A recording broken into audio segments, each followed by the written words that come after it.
പ്രവി, വാതിൽ തുറക്കണ്ട. എനിക്ക് പേടിയാവുന്നുണ്ട് പ്രവി. നമ്മളെ അറിയുന്നവർ ഇവിടെ ഉണ്ടാകും. നമുക്ക് രക്ഷപ്പെടാൻ മറ്റെന്തെങ്കിലും വഴിയുണ്ടെന്ന് നോക്ക്.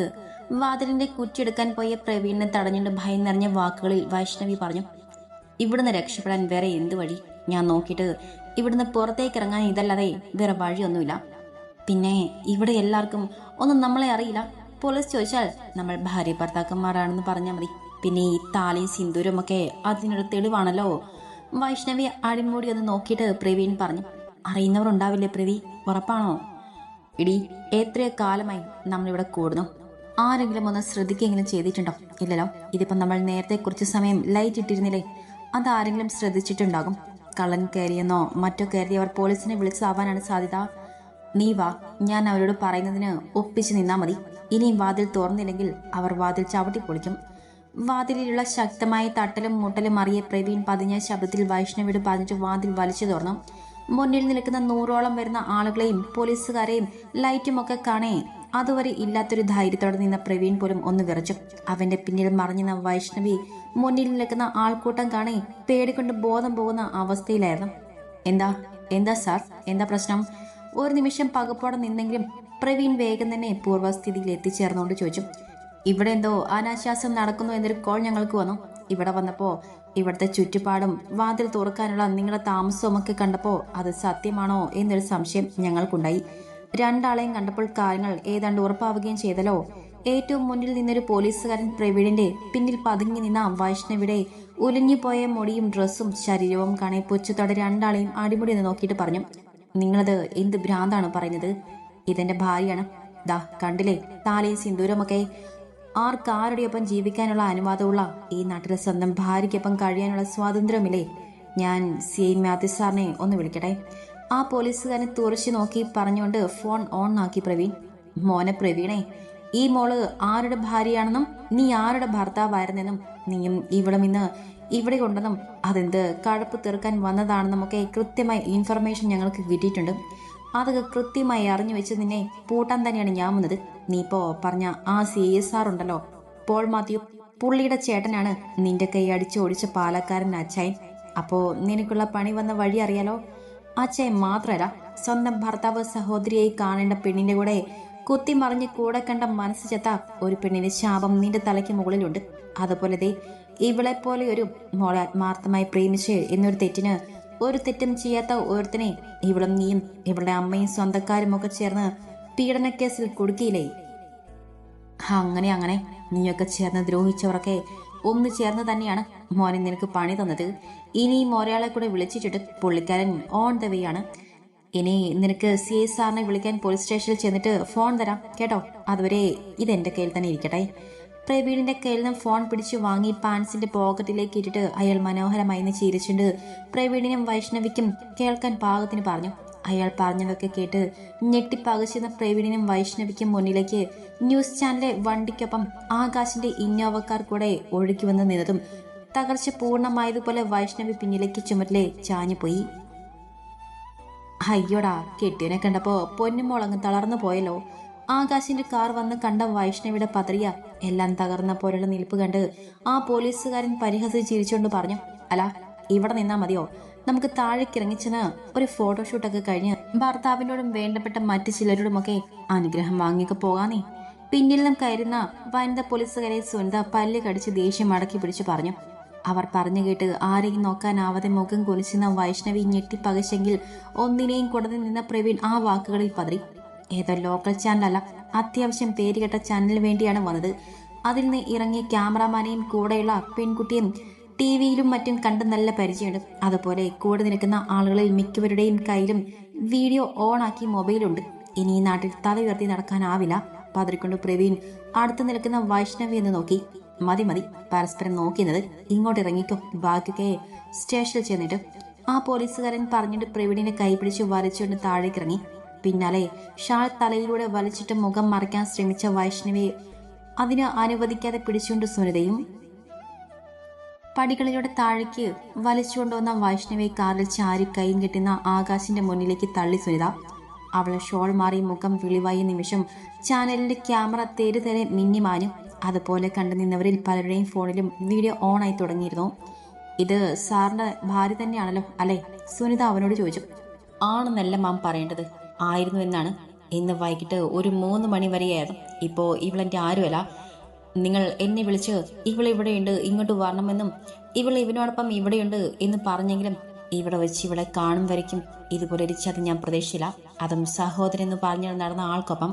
കുനിഞ്ഞ മുഖത്തോടെ നിൽക്കുന്ന വൈഷ്ണവിയെ കാണാൻ തികഞ്ഞ ഉറപ്പോടെ ആകാശ് പറഞ്ഞു. എനിക്കിനി ഇവളുമായി ഒരു ബന്ധവും ഉണ്ടാകില്ല, കൊണ്ടുവയ്ക്കുമാം. ആകാശ് പറയുന്ന കേൾക്കെ വൈഷ്ണവി ഒരു പിടച്ചിലോടെ അവനെ മുഖമുയർത്തി നോക്കി. ആകാശ്, ഞാൻ അറിഞ്ഞോണ്ടല്ല.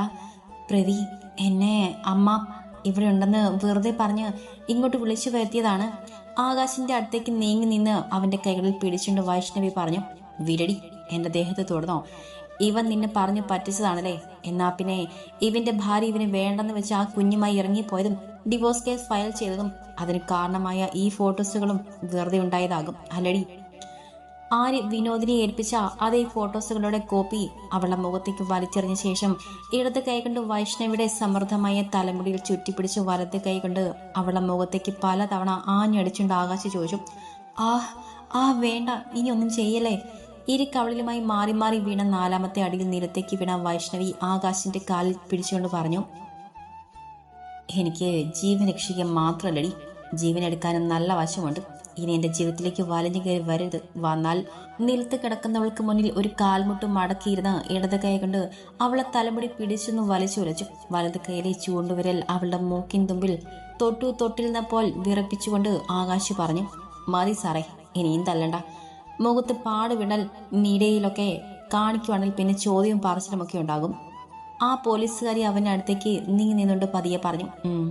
ആകാശൊന്ന് മോളിക്കൊണ്ട് വൈഷ്ണവിയെ നിലത്തുനിന്നും വലിച്ചുയർത്തിക്കൊണ്ട് അല്പം മാറി കൈകൊണ്ട് മുഖം മറയ്ക്കാൻ ശ്രമിച്ചുകൊണ്ട് നിൽക്കുന്ന പ്രവീണിന്റെ അരികിലെത്തി അവന്റെ ദേഹത്തേക്ക് തള്ളിയിട്ടു. അവൾ വീഴാതെ ഇരിക്കാൻ പ്രവീൺ അവളെ ബലമായി പിടിച്ചു നിർത്തി. ആ നിമിഷം തന്നെ ആളുകളുടെ കയ്യിലിരുന്ന ഫോണിലെ വീഡിയോയിൽ വൈഷ്ണവിയുടെയും അവളെയും ചേർത്ത് പിടിച്ച ജനക്കൂട്ടത്തിന് നടുവിൽ നിൽക്കുന്ന പ്രവീണിന്റെ മുഖവും നല്ല തെളിമയോടെ പതിയുന്നുണ്ടായിരുന്നു. ഇനി ഇതിനെ രണ്ടിനെയും കൊണ്ടുപോയിക്കോ സാറേ. ഇനി ഇതിനെ രണ്ടിനെയും എന്റെ കൺമുന്നിൽ കണ്ടാൽ കൊന്നുകളയും ഞാൻ. കടുത്ത വീർപ്പോടെ പറഞ്ഞിട്ട് ആകാശ് പോകാൻ തുനിഞ്ഞു. ഇനി ഒരു ചടങ്ങ് കൂടെ ഉണ്ട് ഡോക്ടറെ, അതുകൂടെ കണ്ടിട്ട് പോകാം. പോലീസുകാരൻ പറഞ്ഞു കേട്ട് കാര്യം എന്തെന്നറിയാൻ ആകാശ് അവിടെ തന്നെ നിന്നു. അച്ചായോ, അവരെ കുട്ടിങ്ങു വന്നേ. ആ പോലീസുകാരൻ ആൾക്കൂട്ടത്തിന്റെ പിന്നിലായി നിർത്തിയിട്ടിരുന്ന താറിന് സമീപം നിൽക്കുകയായിരുന്നവരെ കൈ കാണിച്ച് വിളിച്ചു. ഇവരെ അറിയുമെന്ന് നോക്കടാ രണ്ടും. തന്റെ അടുത്തേക്ക് വന്നവരെ നോക്കി കണന്ന് ചിമ്മിക്കൊണ്ട് അല്പം ഉച്ചത്തിൽ പറഞ്ഞു സുനിത. പാന്ന മോനെ, നിനക്കെന്റെ ആര്യയെ, നീ ഇവളെ പോലെയുള്ള അവളുമാരോടാണടാ നിനക്ക് പറ്റുന്നത്.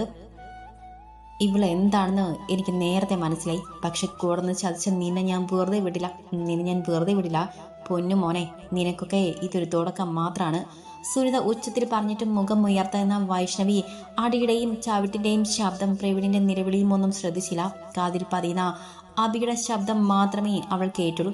കഴുത്തിലും മുഖത്തും അനുഭവപ്പെടുന്ന കടുത്ത വേദനയോടെ മെല്ലെ മുഖമുയർത്തിയ അവൾക്ക് തന്റെയും പ്രവീണിന്റെയും മുന്നിൽ നിന്ന് പകയുടെ മുരളുന്നവനെ കാണി ആ നിമിഷം മരിച്ചു പോയിരുന്നെങ്കിലെന്ന് തോന്നിപ്പോയി.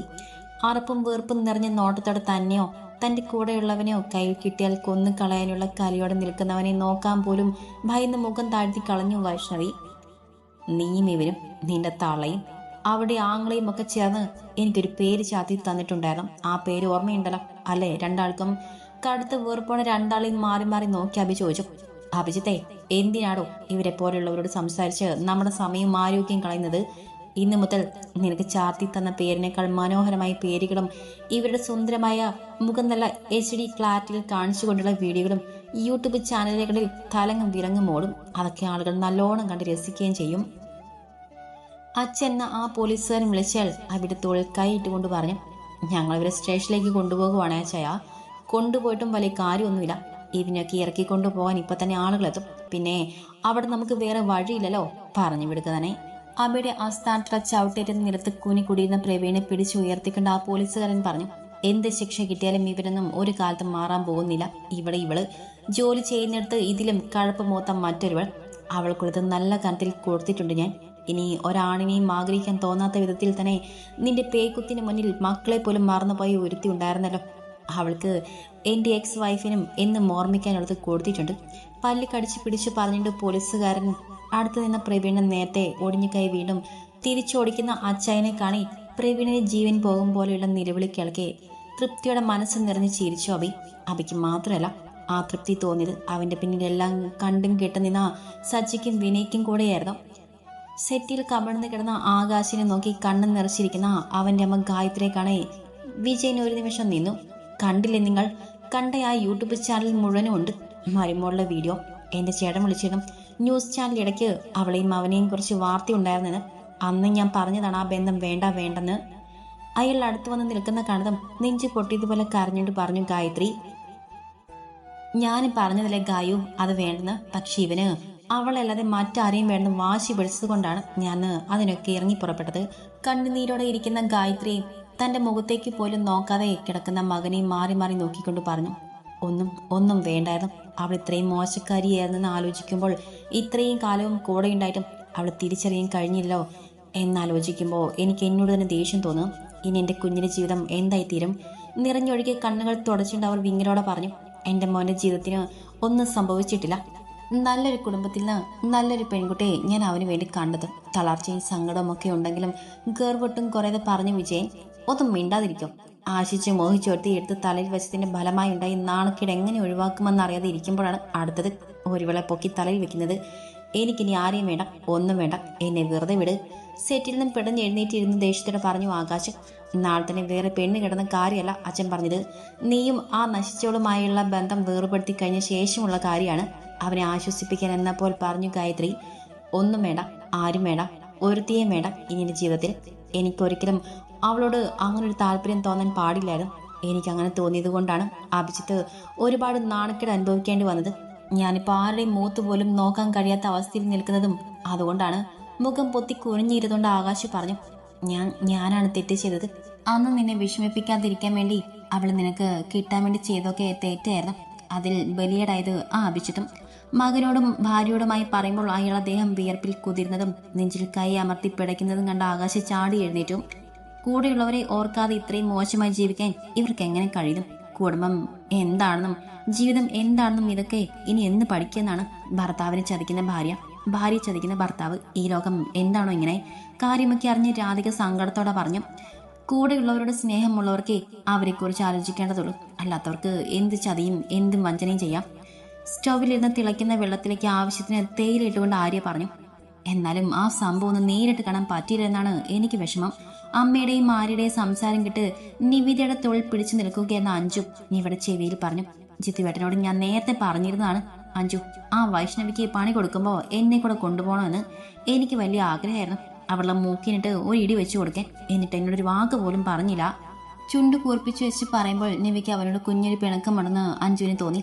നിനക്ക് അവളുടെ മൂക്കിൽ തന്നെ ഇരിക്കണമെന്ന് തോന്നാൻ എന്താ കാര്യം? അഞ്ജു വീണ്ടും നിവിയുടെ കാന്തരം ചാഞ്ഞെന്നോട് ചോദിച്ചു.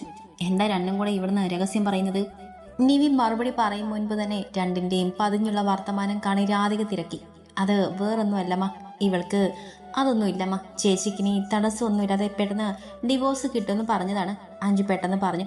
അത് ശരിയാണ്, ഡിവോഴ്സ് കൊടുക്കാതെ ഇവളെ കുറെ കാലം കോടതി കയറ്റി ഇറക്കി ബുദ്ധിമുട്ടിപ്പിക്കുമെന്ന് അവൻ പറഞ്ഞതല്ലേ. ഇതിപ്പോൾ കാര്യം ഇത്തിരി നാണക്കേടൊക്കെ ഉണ്ടാക്കിയാലും നമുക്ക് പെട്ടെന്ന് അവനിൽ നിന്നും ഒരു മോചനം ഉണ്ടാകുമല്ലോ എൻ്റെ കുഞ്ഞിന്.